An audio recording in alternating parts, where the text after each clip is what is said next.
Talofa lava, this is Pacific Waves from RNZ Pacific. I'm Susana Suisuki. Coming up. There's a whole range of people that have contributed over the years. 9 people who served Pasifika are recognised in this year's King's Birthday Honours. Also, there are concerns around accommodation in Tonga for the upcoming PIF Summit.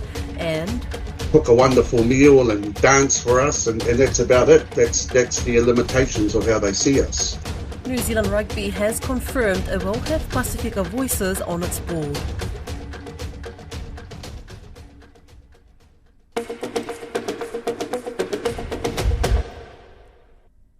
Nine people have been recognised for their services to Pacific communities in Aotearoa and the region in this year's King's Birthday Honours list. One of them is the Very Reverend Taimoana I Whakaofo Kaio, who held prominent positions within the Presbyterian Church of New Zealand for around 2 decades. Lydia Laws has more on the Reverend and the other recipients. Reverend Kaio came to New Zealand from Tokelau when he was 10 years old in 1968.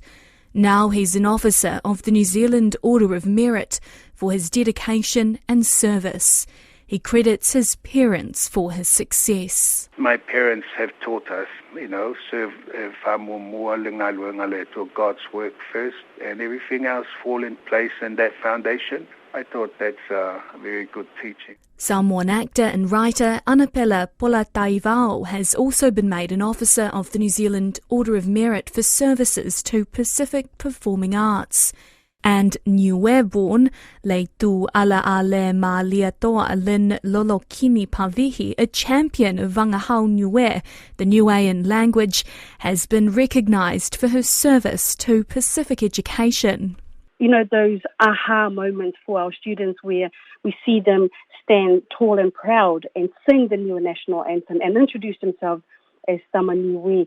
Those are proud moments for our people, for Tangata Niue. And I want to continue to see our children thrive and be proud of who they are.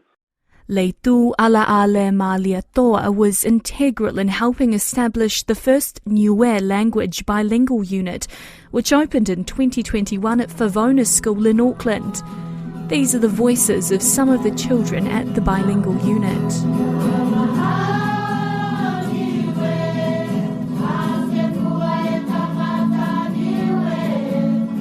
She says she wanted to see her language and culture flourish in Aotearoa. And joining Leitu Ala Ale Ma Liatoa in her category is Bridget Kauraka for her services to Cook Islands community and Francis Oakes for services to mental health in the Pacific community. Dr. David Roby, who has contributed to journalism in New Zealand and the Asia-Pacific region for more than 50 years, is now a member of the New Zealand Order of Merit for services to journalism and Asia-Pacific media education. Dr. Roby was head of journalism at the University of Papua New Guinea from 1993 to 1997 and the University of the South Pacific in Suva from 1998 to 2000. He says while a lot of resources go into training journalists in the region, politicians could also do with some training on the role of the media.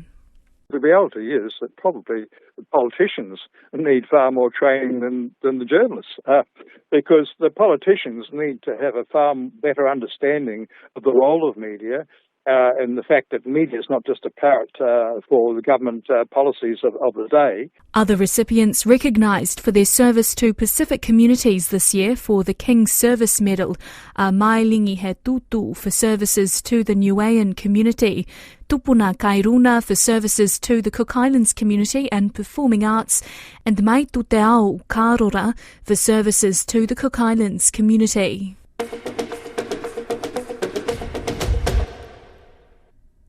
There are concerns in Tonga whether a housing development planned to provide accommodation for people attending the Pacific Islands Leader Summit in August will be completed in time. Work to clear the land at Popua, which is adjacent to the historic Sia Hill Lupe site, has been underway through May. The government hopes to erect 100 prefabricated houses at the site to provide additional accommodation for those attending the summit. They will be allocated to the elderly after the event. A correspondent in Tonga, Galafi Moala, told Don Wiseman about the concerns. Well, it looks like they're going to have a problem. And one of the things that's happening is I feel, talking to some of the officials, there's a bit of a panic mode because we're looking at it, whatever they're going to build needs to be finished by August. And August is just around the corner here. But the word that has come out officially, they are expecting 1,000 visitors to Tonga. They don't have enough accommodation for them. All the hotels and everything have been booked. And so they have to build houses, new houses for it. And so again, officially, the word has come out that they've got a location where they're going to build 100 prefab houses. And I think that's great, but then you have to order those houses to be prefab to be built overseas. In the meantime, there is a royal land that's right up the waterfront in the location near the palace where the old British High Commissioner used to be. They've got the land cleared, and the word is that they're going to build accommodation for the conference. Again, they have communicated out that that's not going to be enough. Even if they got it finished, it's not going to be enough. I've been around a few times, talked to some of the workers there. They're waiting for prefab houses to come from New Zealand for their construction. And that's not counting the 100 prefab houses that they want to build elsewhere. So it doesn't look good in terms of accommodation being finished in time. Is the prime reason to provide accommodation for the forum, or is this just an added bonus? Because I think these houses are going to be provided for the elderly after. Well, that's what they say. These houses, once the conference is finished, it's going to be open for anybody, actually, in need of housing to purchase them. At least that's what has been announced. But in this little small community of 100 new houses, there's a lot of housing. And we're still to see those in place in time for the conference to believe it.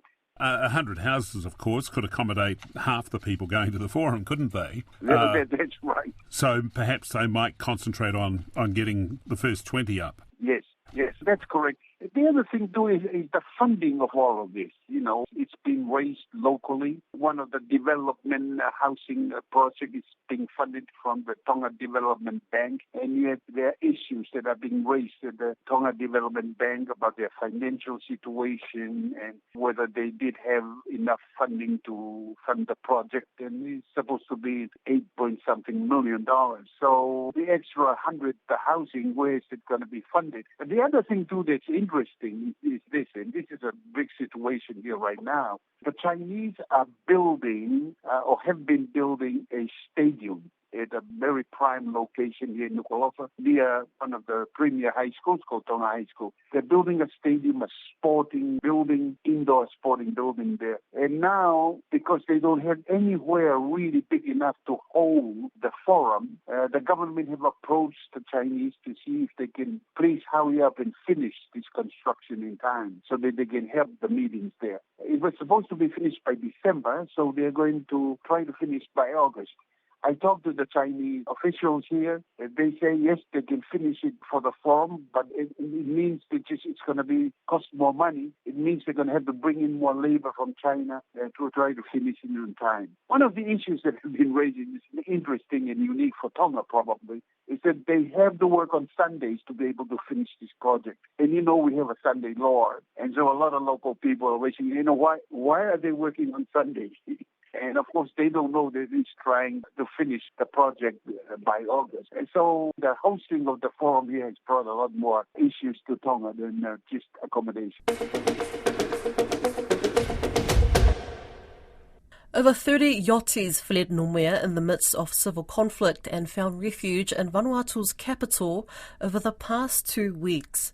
A number of cruise ships originally destined for New Caledonia were also rerouted to Port Vila. Vanuatu Tourism Director Paul Beale spoke with Tiana Haxton. So far, we have received 30 yachties already that have come from New Caledonia. we're very saddened by the situation in New Caledonia, which we are also closely monitoring because New Caledonia is one of our major tourism markets. So we're also monitoring the situation. The Department of Tourism hosted the yachties here in Vanuatu, in Port Vila, with a dinner function. So at least we do a welcome for them and offering them the Vanuatu hospitality.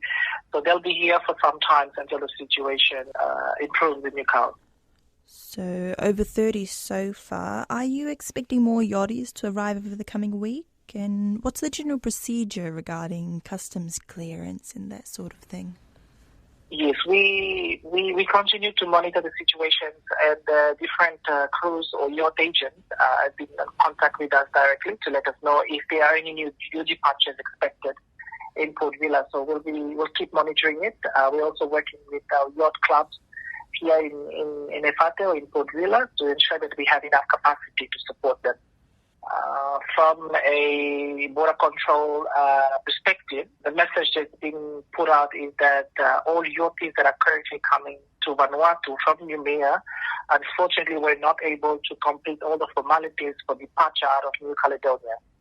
So for that particular case, unfortunately, we cannot do the clearance for the boats outside of Port Vila or any other island outside of Efate, the main island. So we invited them to come here first at the city to do the clearance, and then they're free to go wherever they want to in the 83 islands. And how is everyone doing? From what you were saying, it seems as if some left New Caledonia in quite a hurry to get away. It must have been quite frightening for them. How are they all doing now they are in Vanuatu? From the team that we have here have gone to welcome them as they disembark. I think a lot of them are still shaken by the situation in New Caledonia. So definitely looking for a shelter to come to, not only for their own safety, but also the safety of their vessels. So Vanuatu offers that happen for them now, and I think they'll be here for quite some time before they start their journey back as well. But they're very excited to be in Vanuatu. It's a different vibe. It's a peaceful vibe that everybody works together and enjoys the life that we have here. So I hope that they continue to enjoy our hospitality. So that's great for us in tourism. Vanuatu is an archipelago, which we encourage them to also travel out in the island if they have a chance, to also explore other parts of the country. Sounds like the situation is of benefit to the tourism sector there. Is this influx of yachties and diverted cruise ships providing an added boost of sorts to tourism? Definitely. We've got some diversions from large cruise ships as well, so especially P&O Australia Carnival. We've had an overnight call on Tuesday to Wednesday yesterday, and today the vessel is up in Santo.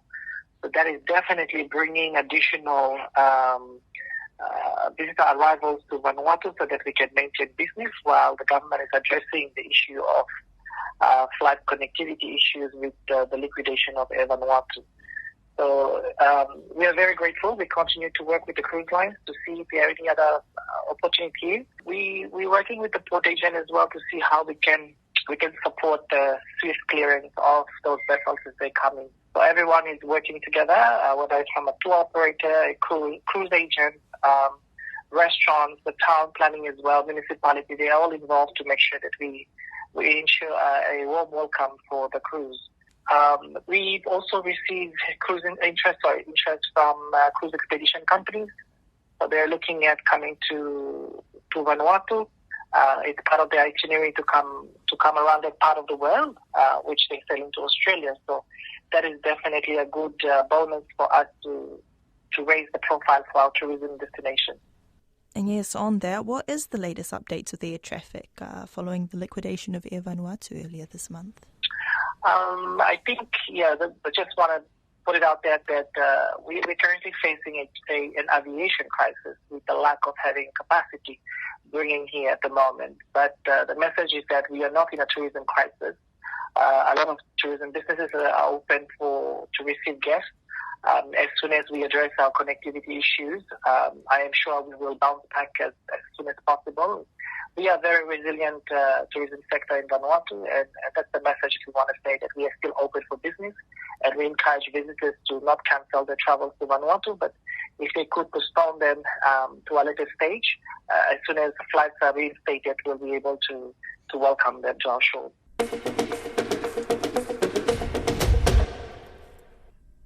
Pasifika representation can now be guaranteed seats around New Zealand Rugby's decision-making table thanks to the work done by the New Zealand Rugby Pasifika Advisory Group, or Tausua Whaatasi.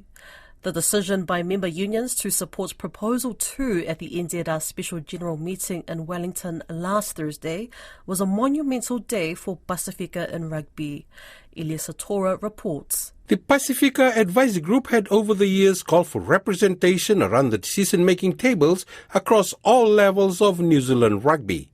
Group co-chair Pauline Jean Luton says the unions saw the reality and supported them. Watershed and monumental. It's a significant piece of history for a real acknowledgement that we deserve to be at the New Zealand Rugby Board table. We saw ourselves so strongly in the Proposal 2 because we were involved in drafting that, and we discussed with the provincial unions why. We explained the reasoning behind it in each part, and there was real collaboration.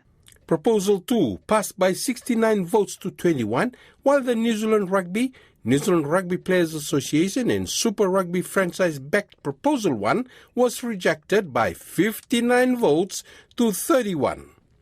Jean Luton says there are now pathways clearly mapped out. So already you can see we're in the governance advisory panel. There's an opportunity for us, a pathway for us to go through and potentially be on the appointments panel, and also then due regard be considered in the recruitment stage.